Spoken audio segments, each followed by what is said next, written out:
Welcome, everybody, to another episode of Just Two Dads with my co-host, Shawn Francis. I am Brian Altunian. Today, we have a phenomenal guest with a lot of things to unpack and a lot of things to unpack that cover a whole bunch of different areas of focus for our special needs families and beyond. We're looking forward to a fascinating conversation with today's guest, another episode of Just Two Dads.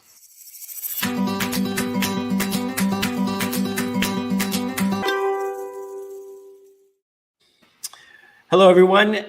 My name is Brian Altunian, and for the last now almost 2 years, my co-host and my co-founder, Mr. Shawn Francis, and I have been doing this podcast, talking to phenomenal warriors that are servicing the special needs community. Nancy, I just thought I'm just going to include this in our opening conversation here. We, as professionals in the financial services industry, Shawn and I have been doing presentations for special needs families, and along the way, we kept encountering amazing people doing incredible things for the special needs community, and we were surprised that we had never heard of them, had thought of those things, had encountered these folks, and we thought, well, if we're not hearing about it, other people are not hearing about it. Why don't we create a platform where we can introduce them to an audience? Hopefully we can reach, even if we reach one person and make a difference in the world, one person at a time, we're doing a great service. And so today is no exception. We're very excited to have today's conversation. Before we get into that, I just want to thank you. If you're catching us on Facebook Live, hello, please leave us comments. We'll put them up on the screen. If you're catching us after the fact on our YouTube channel, Just Two Dads, again, please leave comments. We try to respond to all of them. Hit subscribe, share with your friends. And then if you're hearing us on podcast outlets all over, or at WSTX AM radio in the U.S. Virgin Islands, or on Roku channel under Empower Media, we are excited to have you, excited to share with you the work that we're doing and the work that so many great people are doing. So we're going to get into it today. Before we do that, I'm just going to throw it over to my partner in Thrive, my family, Mr. Shawn Francis. How are you today, Shawn? I am blessed, hectic, and thankful. All of the above. But I'll jump right into it because I'm just going by instinct, which, we do quite a bit. And I'm going to do something I haven't done before. I usually believe in being, gathering some information and sharing it. But I'm going to do something I haven't done before, which is actually read a bio. Something about the bio itself of our guest has implored me to actually read it because I think it's pretty plentiful. So our guest today is Nancy Alspaugh-Jackson. Nancy's a former Emmy Award-winning television executive producer, and she pioneered the magazine show format with the syndicated show PM Magazine. She served as executive producer on the long-running talk show Lisa, and in those capacities, she helped foster the careers of many people who are in the television industry today. That alone should tell you something about her being someone that likes to add to others.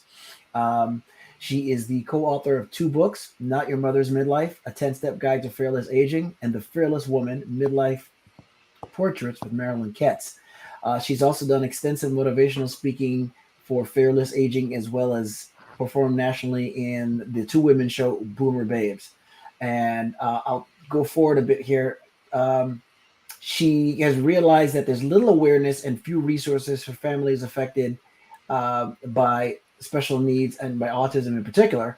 And under the leadership of she led Autism Care Today, and they've distributed close to $2.5 million in grants to families around the country. And as much as I just shared, there's so much more to her, so much more to her story, and so much more. Please welcome Nancy Alspaugh-Jackson. Welcome, Nancy. Thank you, Shawn. Thank you, Brian. I'm so happy to be here with you 2 dads today. And congratulations on this show. You do an awesome job. It's really a treat to be here. Thank you so very much. That means a lot to us. Most of us that do what we do in some way, shape, or form just see ourselves doing what one has to do, what comes naturally. And, as a result, most of us don't see ourselves as heroes in any way, shape, or form. But if we add value to just one person's life, that's exactly what we do. And it is very heroic. And all heroes have an origin, and that's where the powers come from. So if you will, tell us about yours, beginning with kind of your, childhood and how this affects how you deal with the challenges that have come through in life, and a little bit about yourself. Well, I think Shawn, you reached out to me maybe after seeing a Facebook post. Yes, That, yes, yes, yeah. that it was a blog I had written, and then I decided to post it to Facebook, Mm-hmm. and it caused quite a stir. I got over 350 comments, and it just a lot of people reached out to me afterwards. So I'm going to read that because it pretty much sums up my life and my struggles. I called it "The Truth Will Set You Free." I believe we are only as sick as our secrets, and that, as Christ said, the truth will set you free. So here goes. A little less than 3 years ago, I was a broken woman. I had been struggling for 6 years since the death of my husband, Reed, who died from a long and horrific battle with cancer. I had lost everything financially. I was trying to balance running my nonprofit and raise my autistic son, Wyatt. I never allowed myself time to grieve. I thought God had abandoned me, when in fact I had abandoned God. I had struggled off and on my whole life with drug and alcohol addiction, as well as addiction to other forms of escape. Addiction to working out, anything to numb myself, to not feel emotional pain. This time I found myself hitting bottom. I was on 4 Xanax a day, 4 antidepressants, Ambien to sleep, all washed out at night with a bottle of wine. Thank God for friends and my brother who helped me go into detox at a hospital for a week, then into rehab for 2 months at the oldest women's recovery center in the country, Friendly House. Here is my goodbye to drugs and alcohol letter that I wrote while in treatment. I called it Love Affair. We've had a relationship for 5 decades now, the longest love affair of my life. I'm sick of your lies. You conned me into believing you can make the depression and anxiety go away. You lied to me. You made me lose contact with family and friends from the age of 14 on, when I started using everything from pot to LSD, preludes to heroin, anything to give me a false sense of comfort. What a false sense it was. The 1-inch scar on my hand from shooting with an infected needle at the age of 16 is a permanent reminder of your damage. You made me believe you could make the shame of having a brother with Down syndrome, the pain of having an alcoholic mother, go away. Despite your help, I still had to watch as you robbed her beautiful spirit of much of the joy of life. Even with all your power, you couldn't erase the pain of my childhood and teenage years. With you by my side, I entered into sexual relationships that left me with self-loathing and disgust. You lied to me throughout my first marriage, when you told me I was never enough, never pretty enough, never skinny enough. You told me all those feelings could be erased by the bottle of wine I drank on a nightly basis. It didn't matter to me that for all those years I risked my health and happiness to keep our relationship going strong. I thought you were a way to escape all these problems, all lies. You tricked me into believing I could escape the pain of having a child with autism, but when you wore off, you left me with reality. I numbed myself with you to help me deal with my husband's cancer. You were there with me on the day he died in my arms. I thought it was so much easier with you by my side. So many times I tried to quit you and failed. I just couldn't say goodbye to the effect you had on me, the way you transported me to a place where my problems melted away, your chemical high seducing me every time. This breakup has been the hardest thing I've ever done. I need to remember the sick feelings of dread and fear you gave me when I needed you most. I need to remember how you left me trembling and shaking without you. I need to remember the hell of detox, so I'll never be tempted to go back with you again. I want to quit you for good. I want to leave treatment as a woman of grace and dignity, with my head held high. Dear drugs and alcohol, I'm ready to break free of you. I'm finally ready to face the truth without you. Wow. It takes some doing to leave us searching for words. But excuse me while I search. And I think you may have told us before, I know that we were friends on Facebook because we have people in common in the special needs community. Yes. But it was and I think I had you in the back of my mind. I was like, I need to reach out to Nancy. I think I sense she'd make a good guest on the show. But it was that post. So the post was about 2 weeks ago, maybe three, somewhere around It there. was about 3 weeks ago, 3 weeks to a month Yeah. ago. Yeah. The post was within the last month. However, the realization, the choice to step away from that which held you captive, so to speak. How long ago was that? That was 3 years ago. I entered, as I said in the post, I entered first detox in a hospital for a week because the Xanax, which is highly addictive, and I had been on it steadily. I had started on it early in my husband's illness, maybe 10 years ago, taking one a day.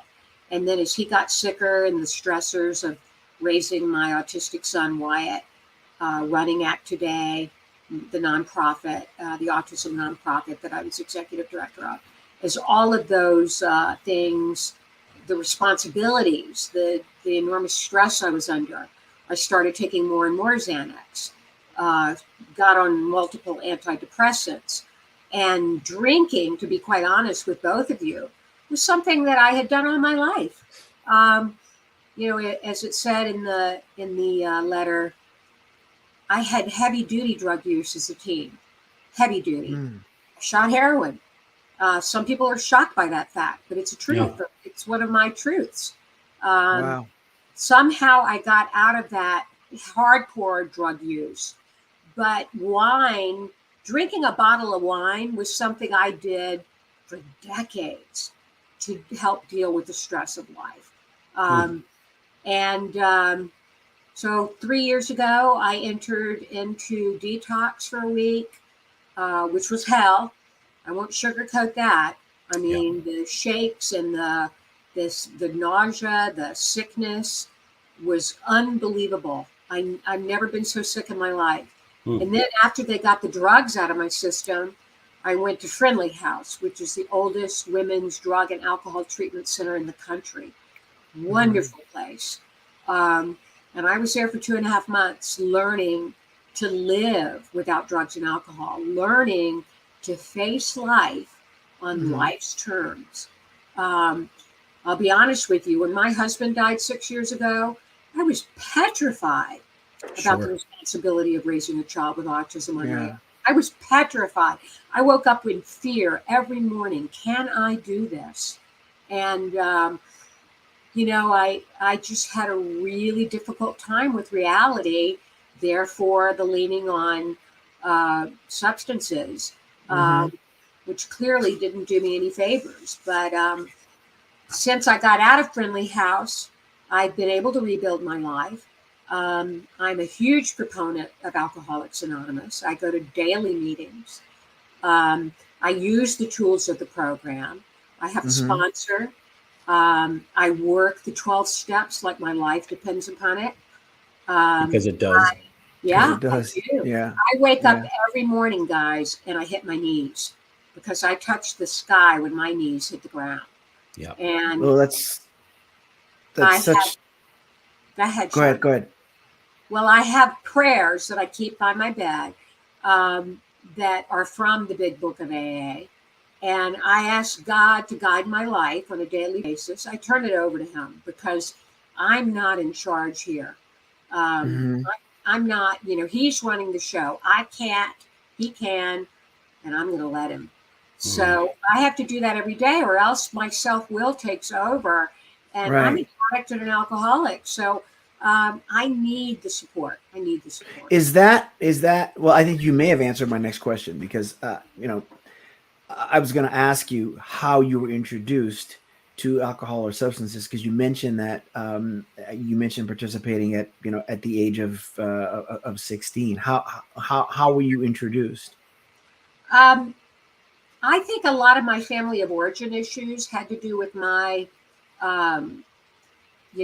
escaping. I was an escape artist all through my teens, and my mother was an alcoholic.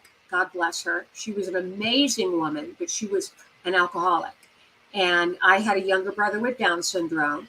So she had 3 children she was raising. My father traveled extensively in his career, and she was left at home with 3 kids, one with special needs, and had not a lot of people to lean on. That wasn't why she was an alcoholic. It's a disease. She had the disease. Right. She had the ism. Right. But I was ashamed.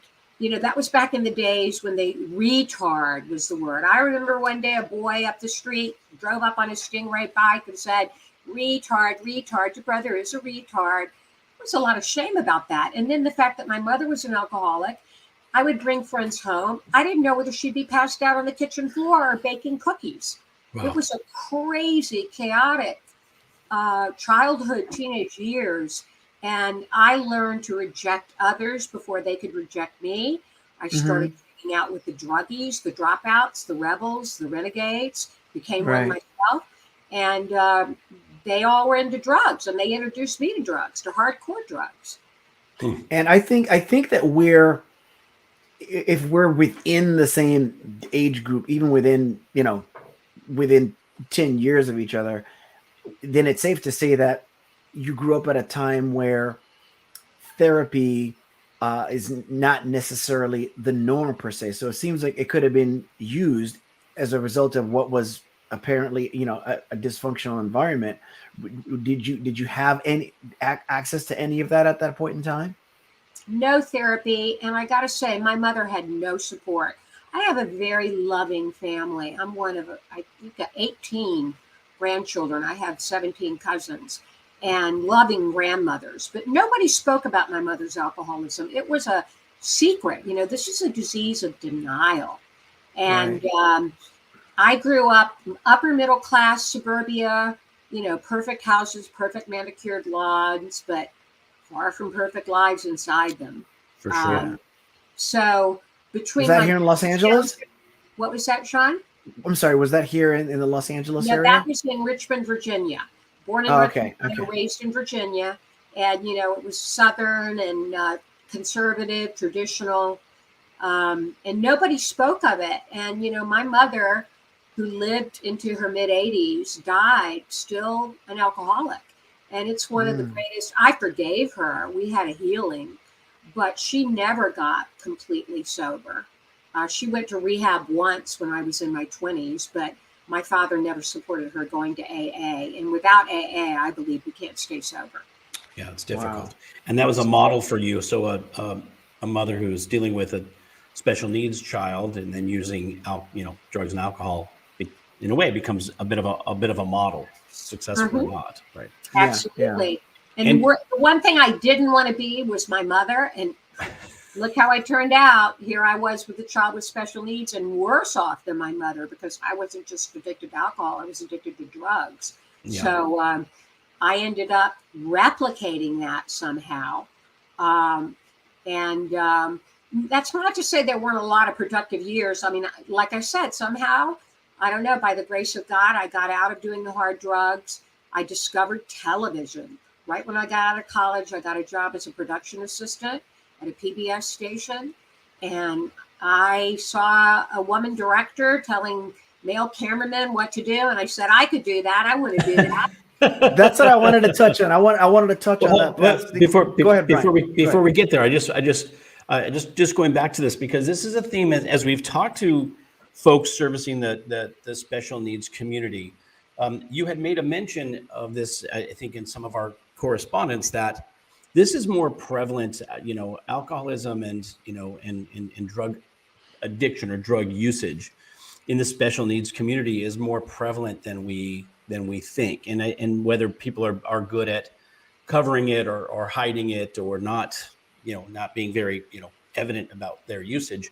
It's something that we hadn't really encountered before. In your experience, are you seeing that is the case, that families with special needs kids tend to use high incidence of alcoholism? Yeah, without a doubt, Brian. I actually did a guest spot with the Ed Asner Family Center about a month ago.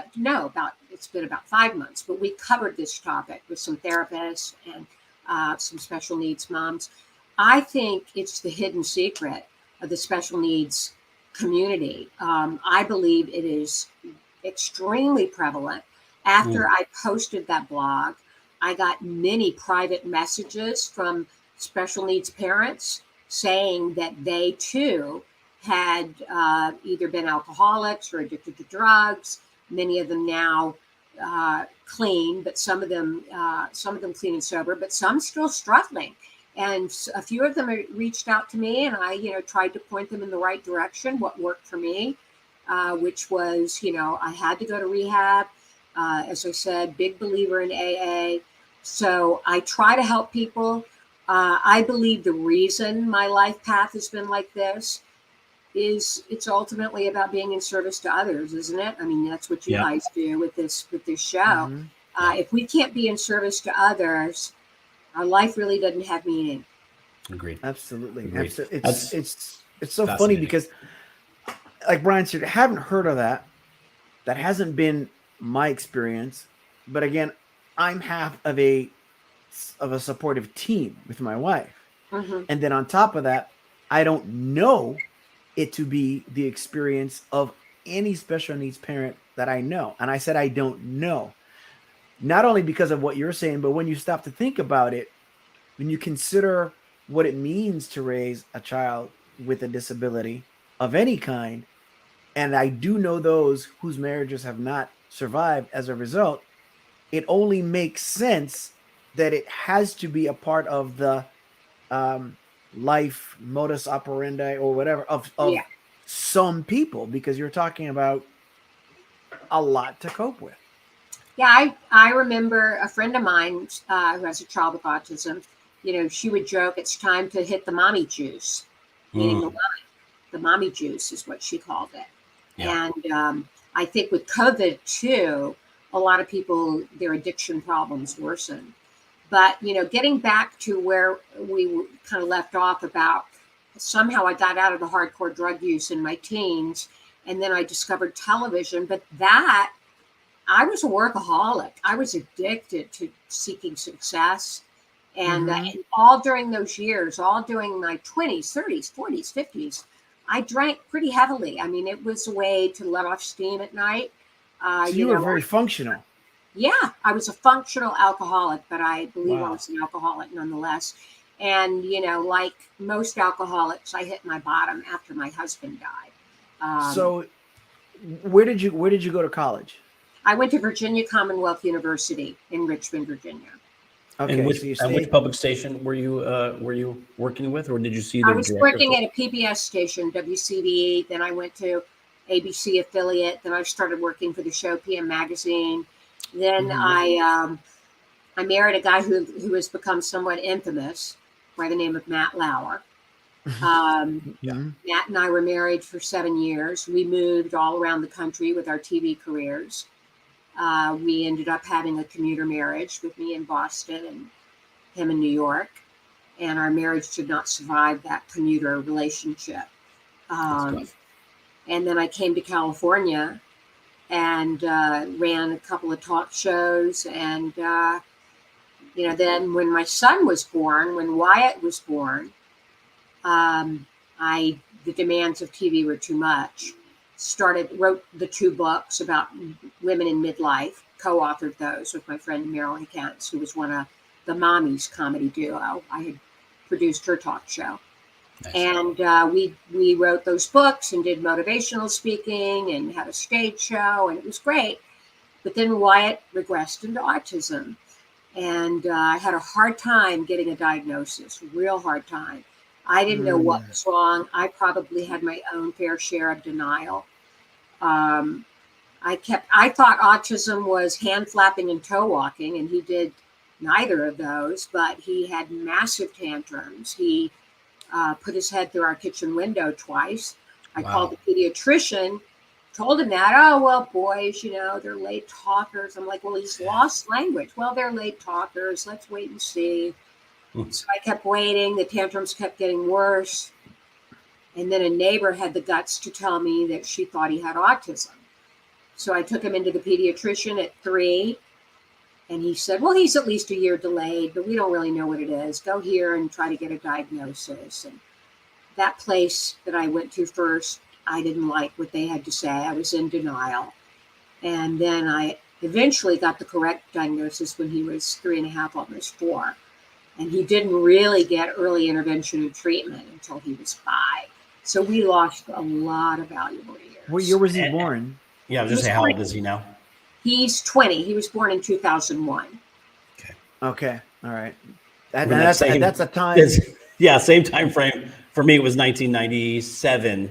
So for my daughter, and yeah, resources were limited, and people's bedside manners leaves a lot to be desired. And so, yeah, I mean, there have been so many changes. The awareness is so much more now, thank God.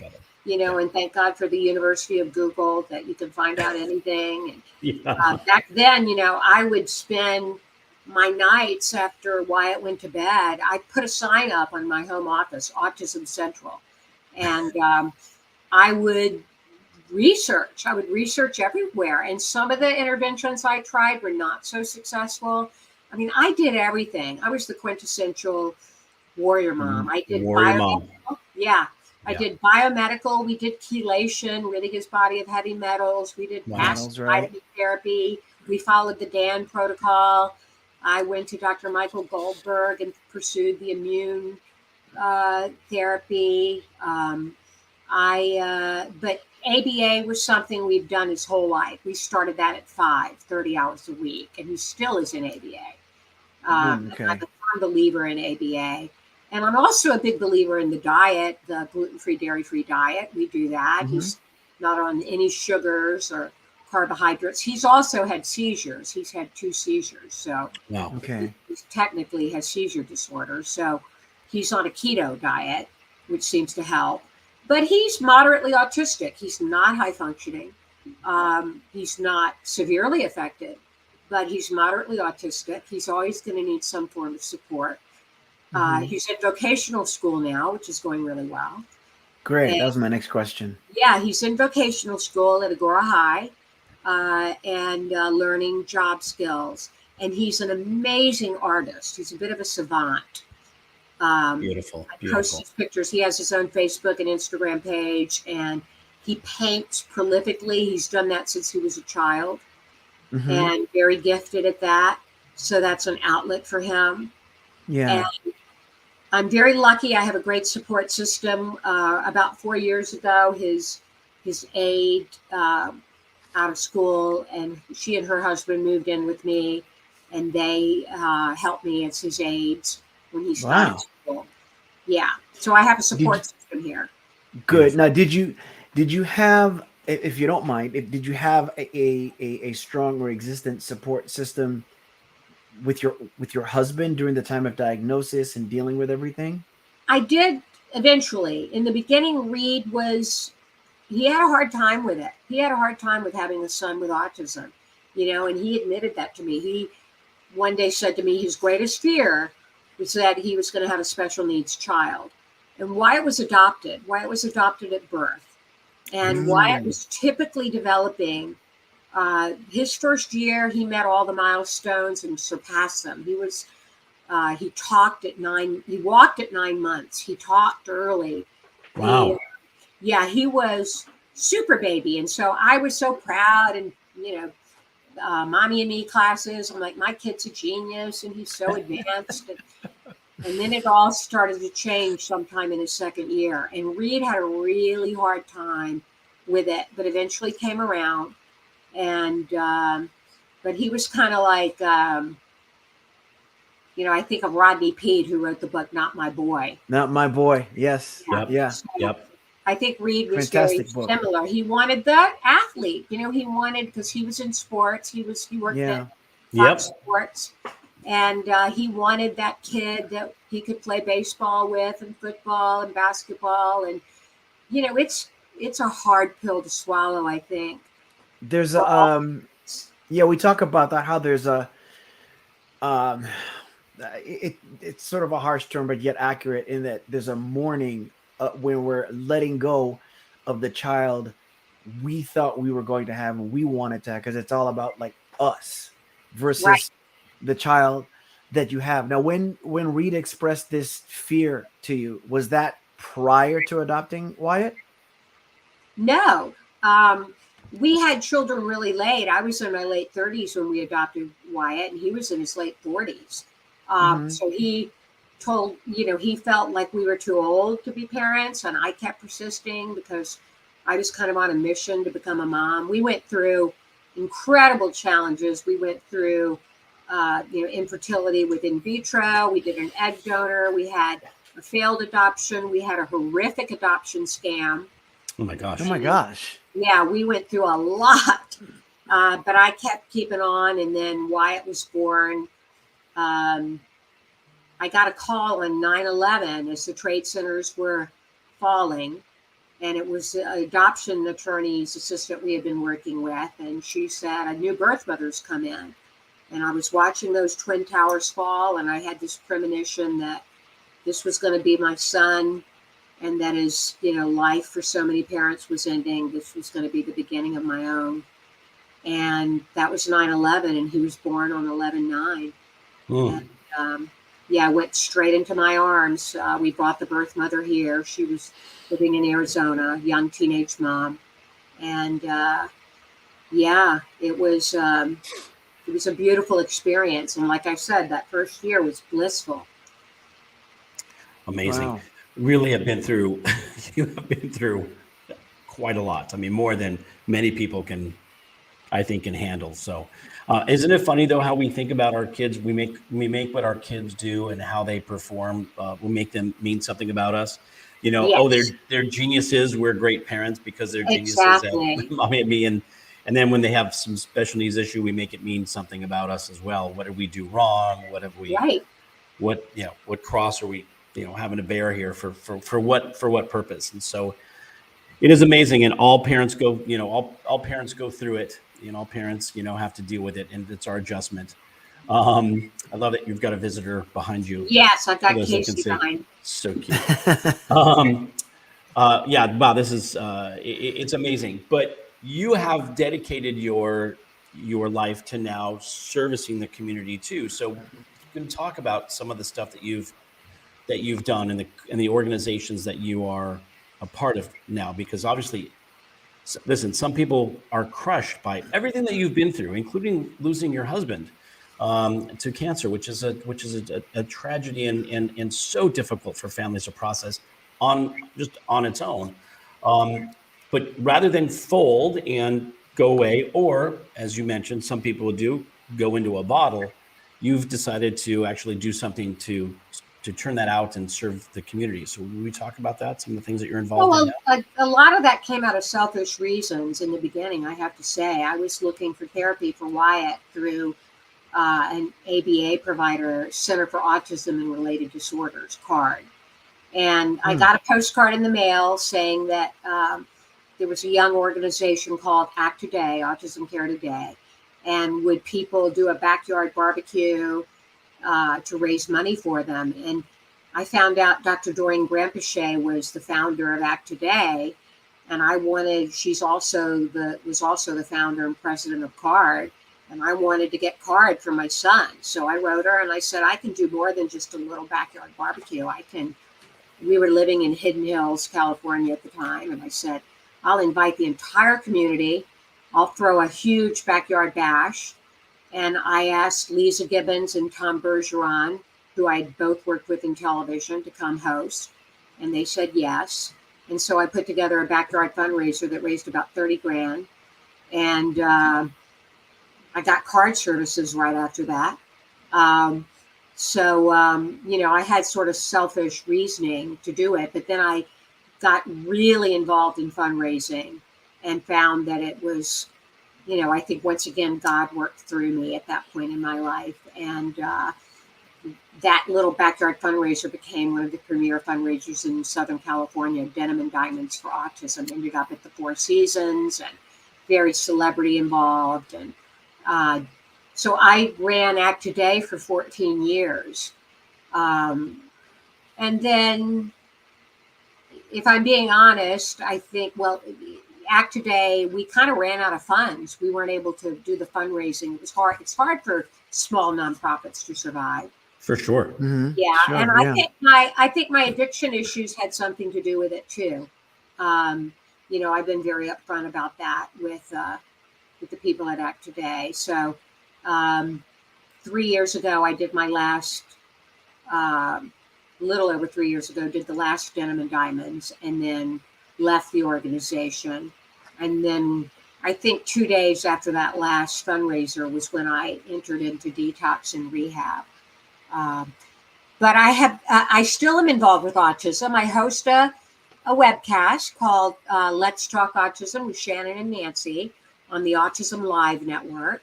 I've been doing that for 11 years with the phenomenal Shannon Penrod. And we tape that this afternoon. It airs on Thursday mornings. And we have a great time. It's all about empowering and entertaining and inspiring autism parents and giving them tools. And we cover in the news. We have great guests on. So that's a weekly webcast I've done, as I said, for 11 years. I love doing that. It keeps me in touch with the autism community. And I'm on to some new ventures. I am director of a program called Recovery at the Ranch. Yeah, which is at Special Spirit, Inc., which is a learning ranch that does a lot of work with disabled kids.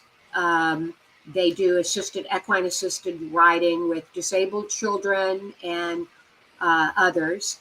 And I started a program that utilizes animal and equine related therapies with addicts and alcoholics. And we just started that up a month ago. And we've got about 18 people coming out to the ranch on Friday that are in rehab and addiction centers. And we do a 12-step meeting and we let them bond. There's all kinds of animals at the ranch. There's goats and alpacas and pigs, and they bond with the animals. And then we work directly with the horses. We use metaphors for challenges in life, challenges with addiction and recovery. And, there's always a big takeaway from them after working. The animals are amazing teachers. Sure. The horses are just so intuitive and so spiritual. And it's just a great way to spend a morning or an afternoon for these people in recovery. I've been on the website, and you have some videos up there, and you've got some programs, and I was fascinated watching some of the videos. And you have a camp in the summertime for a week-long camp, a day camp, if you will, for folks to come out. We want to talk about that a little bit. The woman who runs the ranch, Ava Lund, is just a phenomenal powerhouse, and she's active in so many different communities, helping teens that have mental challenges and eating disorders, and as I said, kids with developmental delays. She just really is a visionary and utilizes the ranch to help others. So it's great. It's absolutely amazing. And the whole idea of, learning how a ranch works and, farming techniques, right? And interaction with animals and the whole concept. Brilliant. I love that. And by the way, we have seen a few other instances of that where some folks use equine therapy to, there's something intuitive about horses. I think that for some reason there's a calming sense when they're around folks that have had some challenges and some they're great teachers. They tend to pick up on the energy of the person and reflect that energy, and it's really great. And I also teach a class on fearless aging on Zoom with my co-author Marilyn Kentz from the book that we wrote 20 years ago. We've kind of gone beyond midlife. It's Not Your Mother's Beyond Midlife, and we teach women how to age gratefully. And we're in the process of putting together a website for that. But they can seek me out on Facebook or Instagram if they'd like to learn more. Yeah, I mean, Nancy, honestly, it's incredible. As I said, aging, midlife mommies, the idea that what moms go through when they go through midlife crises, losing a loved one to cancer, being the mom, a warrior mom of a child with autism, alcohol and recovery. By the way, I would say that you leaving the entertainment industry, there's probably some recovery group that you could create there. Probably. Right? But it's really, It is amazing all of the things, how you have applied your life to the betterment of others. And I think the one thing that the one big takeaway is that if anything, you are the embodiment of the concept that we're not alone in the struggles that we face, that we deal with. And you really are, you're a stand for people to, have hope and learn how to take that adversity and turn it outward, which is really why Shawn and I started doing this podcast Right. to begin with. Is we want to highlight and focus on those folks who have taken an adversity and turned it outward. And it is so amazing. And the fact that you're doing the work as well, and continue to do that every day. You and I, we have some commonalities. I also started the entertainment industry in a public television station. So I was at WQED, which is based in Pittsburgh, but here in the LA Right, office. I was QED. Yeah. Yeah. And then I executive produced a film called Lost in Wound Socket, which was really highlighted from a television show that we had produced, somebody who had been on a journey of recovery. And so while I have not had to go through that process, my respect and admiration for those who fight for their, sobriety on a daily basis. And it is a daily fight. Yes. It really is something honorable. And, nobody says, well, I used to be an alcoholic. No. We acknowledge that once we you are. We are alcoholics. We're recovering, but we are. Yeah. I am an alcoholic and an addict, and I may be recovering, but it's something I will always be. And it takes work, and it's so admirable. I mean, really, I'm saying this with complete honor and total respect and admiration to you. The work that you do every day is really. Thank you, Brian. It's huge. It's huge. I feel like. Go ahead. Oh, I was going to say, did you want me to touch on what I used to talk about when I would do some speaking with autism organizations about the 10 steps to empowerment for autism parents? Sure. I was just going to say, I feel like we're really, really, really just like scratching a scratch of the surface. So by all means, please do. There's a lot to unpack, right? There's a lot to unpack. This is a rich box of material to discuss. But yes, please. Okay, well, this is something that I used to do at autism conferences, and I've done it as a video series on Autism Live, and I call it the 10 steps to empowerment. And number one, these are things just based on my own journey that I kind of formulated. So number one is accept and embrace the challenge. And I say by acceptance, I don't mean loving it necessarily, because to be totally honest, I hate autism for stealing my son's childhood. I do. But I'm not in denial, because denial keeps you from walking a path you need to walk. So acceptance, you can't get a positive from a negative. I think acceptance is important for us first and foremost. Number two is to educate yourself. Today, we were just talking about how back in 2002 and 2003, when my son was diagnosed, it was really hard to get information. I mean, the internet was just kind of taking off. Today, it's just, there's a wealth of knowledge out there. So I really implore people to educate themselves. And can you imagine what it was like 50 years ago when, mothers were considered to blame for their children, refrigerator mother syndrome? So things have changed so much. There's such knowledge out there. So go and get it. Number three is to get support. Two people with the same intention can create a movement. You really need a group of support to help you on this journey. And there's so many today.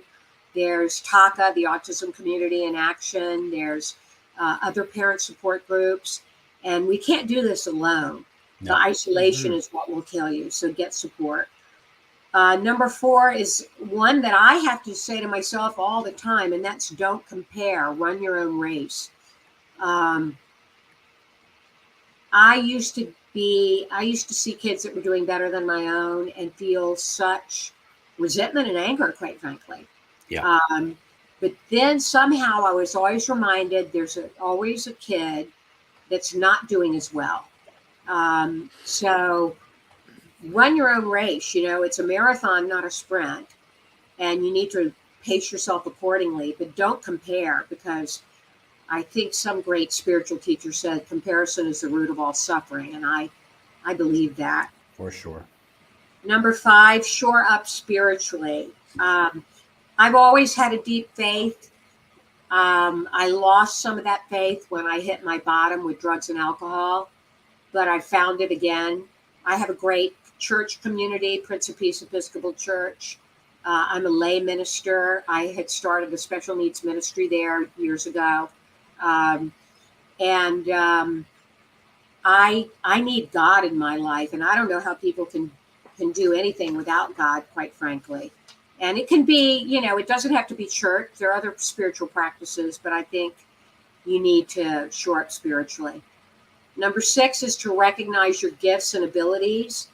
You might be a great researcher, a great networker, but I can guarantee you, whoever you are, you have a talent, and that talent will help you help your child. Number 7 is live in gratitude and give back. I believe karma works. I do a gratitude list every night before I go to bed. Me as well. Yeah, it's important. When we give, we get. Yeah. Number 8 is to state your intention. You need to live in a state of knowing your child is going to get better. Live in a state of knowing you'll accomplish great things with them. And, have intention, have purpose. Number 9 is to trust your intuition. That's one that I had to learn because, how many of us have heard doctors say your child's never going to amount to anything. They'll end up in an institution. Yep. You're the best judge of who your child will be. And For you sure. need to trust your gut. Trust your gut on everything with them. Listen to yourself, your own inner workings. Don't listen to other people. And number 10 is live in the moment, laugh, and love yourself. Because so many times we're so caught up in therapies and school and, the interventions we do with our children that we don't take time to enjoy life. And it's really important to just sometimes be with your child and with yourself, and don't let these moments pass. Yeah, I was just gonna say, I was gonna add to what you're saying. I think 2 things. One is that the answers to a lot of things that we're looking for, we know more than we think, but we have to allow ourselves some silence to be reminded of what we already know. And then 2, it's funny. I talked with Brian about this. I made a post earlier where I've been realizing, especially with Autism Awareness Month, that when we think of autism acceptance, we think of it as seeking acceptance for our children. But so often we need to make sure that we're accepting of each other, because anyone within the special needs community that has dared to step out to simply sometimes just say, here's what I've experienced, here's what I've learned, here's what works for me, just as we do, just as you're doing. Sometimes people tend to think that that person is trying to speak for everyone. And when we decide we need to give the same acceptance that we seek. And then the last thing, I didn't mean to have 3 of them, but I have to commend you for doing what you do with, you may not be fearless in your feeling, but any fear that you felt has not prevented you from acting. So you've been fearless in your action. And there's something to be said for that. Brian and I talked earlier before we got on camera. We were talking with you about our work in financial services. That came about very, very gradually because I was a person who was more fearful of how information might be received or not being received or intentions questioned. So to see you, in spite of any fear, setting forth to say, here's what I've learned. I'm sharing this with you to better your situation. I have such deep appreciation and respect for that, more than I could possibly convey here. And I hope that somebody else hears that and makes sure that they put their fears to rest just long enough to do something. Isn't there that saying, courage is fear that said its prayers? I think that's, and And courage is not the absence of fear; it's acting in the face of fear. Right. And I'm the first to admit I have a lot of fears. I have fears all the time that I have to overcome. I think my nature is to be somewhat fearful. I was fearful as a child. I went on to do things that required a lot of guts and bravado, but I had fears doing every one of them. So I think as human beings, it's common to have fears. I have fears about my son's future still. I Oh, worry yeah. I worry about how he's going to segue into adulthood. I'm already looking at what we're going to do when he finishes high school, vocational school, looking into programs for him because, they call it falling off the cliff, right? I'm sure you guys have heard that. Yep, absolutely. Mm-hmm. Educational services. And I have a lot of fears about how he's going to function in a world that's run by typical people, in a neurotypical world because he's atypical. Yeah. But I try to keep those fears at bay. I try to trust in God and reach out to other people. Beautiful. Beautiful. Shawn, we're at that point, that mark. That we are. Well, Nancy, we're at the point now where we will Nancy, it goes fast. ask the question. First, we have the realization that 50 minutes has gone by in the blink of an eye. 2 is then the question that, we generally ask at this portion of the show, which is the context is that, our ability to change the world and make it a better place is tied in some way, great or small, to our ability or our willingness to change ourselves. So with that in mind, give us one example of a thought, belief, or philosophy that you once believed strongly, but now no longer believe to be true. I think I have 2 of them. Can I do 2 quick ones? Of course. Sure. The first one was a belief that I would not be able to parent my son on my own, my autistic son on my own. I think I had a deeply held belief that I wouldn't be able to handle it and wouldn't be able to help him live his life in the best way possible when my husband died. And 6 years have proved that to be not true. He's doing very well, and I've been able to handle it. So that was the fear I had that didn't prove to be true. The other one, and I think this is common to a lot of women and a lot of people, was I think as a young girl, a deeply held belief that I was not enough, that I wasn't competent enough, pretty enough, thin enough, good enough overall. I think I had a belief system that said that. And I now know that I am a child of God and I have a purpose in the world and that I am enough. So I still have, I still have to fight insecurities. I have them too. And, for anybody out there that has them, I think it's really important to say, to love yourself. I so appreciate that because I believe that you're the first person that has ever answered that question with the notion that they believe that they were not, that at least once believed that they were not enough. But I know you're not the first person to have had that thought because that is such a universal reality. So for you to say that, absolutely, you've spoken for people that have been here before, felt it, not said it, though answering the question truthfully, and then people out there who still feel that. So there's so much value in that. Thank you so very much. Yeah. Thank you. Amazing. Yeah. As we wrap up the show, first of all, I want to thank Shawn Hall. So Nancy, in Hawaii, we have a producer who has entered all of the websites of the support, the places where people can find you. Has entered that into the chat. So if anybody who's listening, if you go onto our Just Your Dad's Facebook page, you can find all of the links to all of the amazing organization that Nancy is a part of, organizations, and also her Facebook page to see her posts for yourself, and YouTube channels, and a bunch. Responsible for our graphics too. Yes, so thank you, Shawn, for all the work that you do, and for Joe and Victoria, for those that have made comments and just acknowledged. Incredible story, your incredible story, Nancy. Thank you so much. Everybody who's listening, thank you for participating with us. We do this every week because we are true fans and so honored to be able to have these kinds of conversations with these amazing people. And we're thankful that we get to have this platform to have these discussions, because like you said, Nancy, selfishly, it makes it just furthers our own lives, as well as we hope makes a contribution to those around us.